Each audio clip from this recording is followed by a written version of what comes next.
અંતરિયાળ અને અગરિયા વિસ્તારોમાં રહેતા બાળકો સુધી શિક્ષણ પહોંચાડવા માટે રાજ્ય સરકારે મહત્વપૂર્ણ પહેલ કરી છે.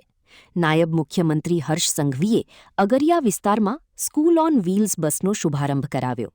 આ પહેલથી શિક્ષણથી વંચિત રહી જતા બાળકોને તેમના વિસ્તારમાં જ અભ્યાસની સુવિધા ઉપલબ્ધ થશે.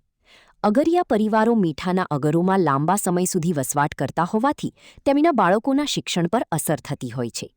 આ સમસ્યાને ધ્યાનમાં રાખીને રાજ્ય સરકારે સ્કૂલ ઓન વ્હીલ્સ યોજના અમલમાં મૂકી છે. ખાસ તૈયાર કરાયેલી બસોને ચાલતી ફરતી શાળામાં પરિવર્તિત કરવામાં આવી છે, જેમાં બાળકો માટે જરૂરી શૈક્ષણિક સુવિધાઓ ઉપલબ્ધ કરાવવામાં આવી છે. નાયબ મુખ્યમંત્રી હર્ષ સંઘવીએ બસનો શુભારંભ કરાવતા જણાવ્યું હતું કે રાજ્ય સરકારનો હેતુ દરેક બાળક સુધી ગુણવત્તાસભર શિક્ષણ પહોંચાડવાનો છે. અંતરિયાળ અને અગરિયા વિસ્તારોમાં રહેતા બાળકો પણ શિક્ષણના મુખ્ય પ્રવાહ સાથે જોડાય તે માટે આ પહેલ મહત્વપૂર્ણ સાબિત થશે. સ્કૂલ ઓન વ્હીલ્સ દ્વારા શિક્ષણને બાળકોના દ્વાર સુધી પહોંચાડવાનો પ્રયાસ કરવામાં આવ્યો છે. આ પહેલથી અગરિયા સમાજના બાળકોનું ભવિષ્ય વધુ ઉજ્જવળ બનશે અને શિક્ષણનો વ્યાપ વધુ વિસ્તરશે. ઉપયોગ કઈ રીતે થઈ શકે તેનું એક ઉત્તમ ઉદાહરણ પૂરું પાડ્યું. 28 રનશાળા આજે અહીંયાથી આ અગરિયા વિસ્તારો માટે પ્રયાણ કરશે.